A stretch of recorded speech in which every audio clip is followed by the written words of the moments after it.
Welcome to Academic Coaching's instructional video series.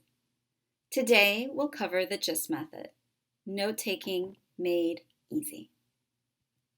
I really love this method for its simplicity. It's great for readings where big ideas are important and the small details are less so. The steps are simple. First, you'll read a section to identify the who, what, when, where, why, and how. Next, you'll write a summary in 25 words or less. And you'll place your summary on a sticky note, electronic document, or reading journal. So let's begin, and you can see this simple method in action. So as you can see, I went ahead and marked up my reading. When you're marking up your reading, it's important to come up with a system that works for you. I like to do a combination of strategic highlights and underlines.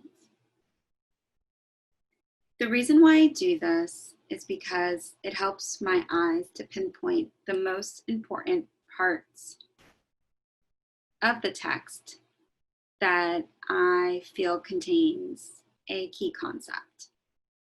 So while I see that this area starts there and ends here, when I'm reviewing this, I can really draw my eye towards just the highlight and the underlines, so that what I read in a second or third reading is consumers divide future events in time into two categories, like the present and unlike the present.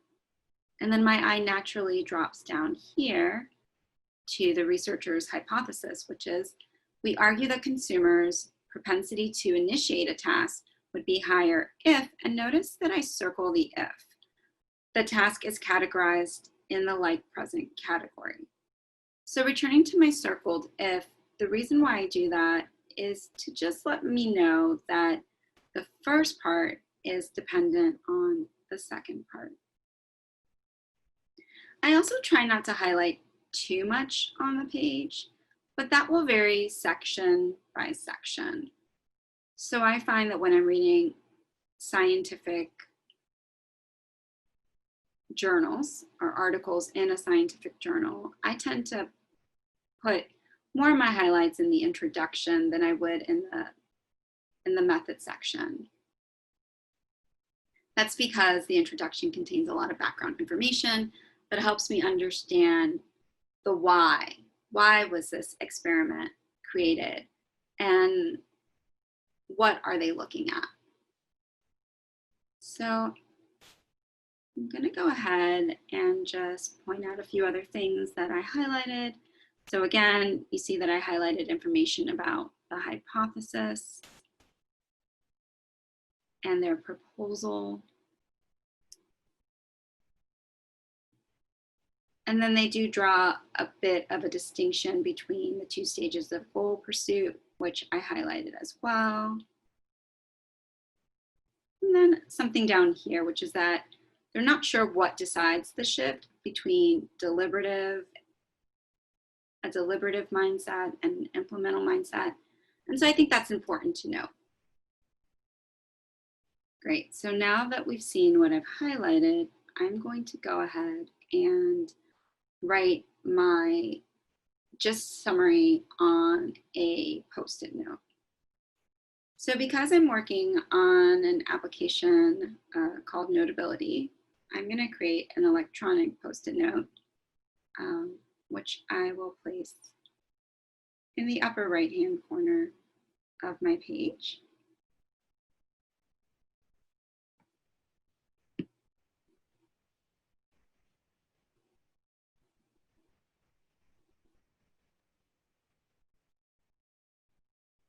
Make it yellow, and then I'll begin writing my note. I'm going to abbreviate in a way that makes sense for me. So for the hypothesis, I'm just going to write the letter H instead of writing out the whole word. Then I'll write my note.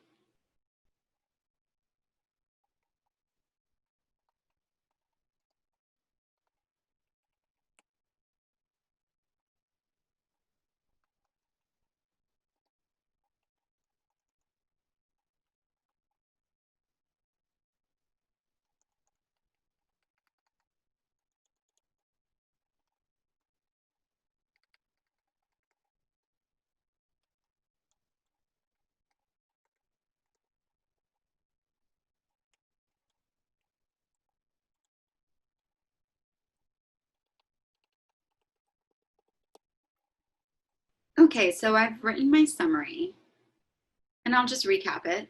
The hypothesis is that we, and by we, I'm really saying consumers, but the consumers are clearly human beings. We divide future events into two categories, like present and unlike the present. Our categorization is tied into task initiation, with like present equaling higher task initiation. The researchers will try to prove this. So the hypothesis is what the researchers believe to be true, and then the study will see if it is true or not. And my summary is about 25 words. It may exceed it, but not by much. And I feel confident that I have gotten the gist of this page, particularly because this page focuses on the who, and you can see that there are two who's. There are the researchers who are conducting the study and the consumers who they're talking about, and the what they believe is occurring, and the what is driving their hypothesis. The next page will probably look into the how in the method section, and the previous page may have looked into the why. Typically the why is around the fact that this research has not been conducted and would be important to the study of task initiation.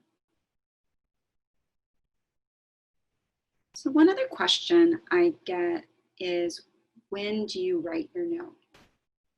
So there are two markers that you could use to pause and write your note. One marker might be stopping at the end of a section when you reach a new section heading, and then writing your note on that section that just passed. Another marker could be reading the whole page and summarizing the page. I did a little bit of both. I stopped right about here and summarized almost the entire page. The reason why I did that was at that point I felt that I had enough information in my head and I wanted to pause before I got to the very end of the page and write the note. That just seemed like a natural stopping point to me. I encourage you, as you are going through the strategy, to explore when your natural stopping points are.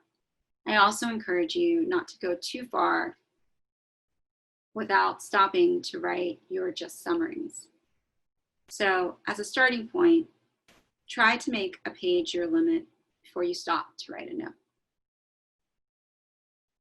So now you see how the GIST strategy works. I hope that you can bring this into your academic life. If you have any questions on the GIST strategy or other reading strategies and note-taking strategies, feel free to make an appointment with an academic coach. You'll find our booking information on the next page. Thanks for attending this instructional video. Have a great day.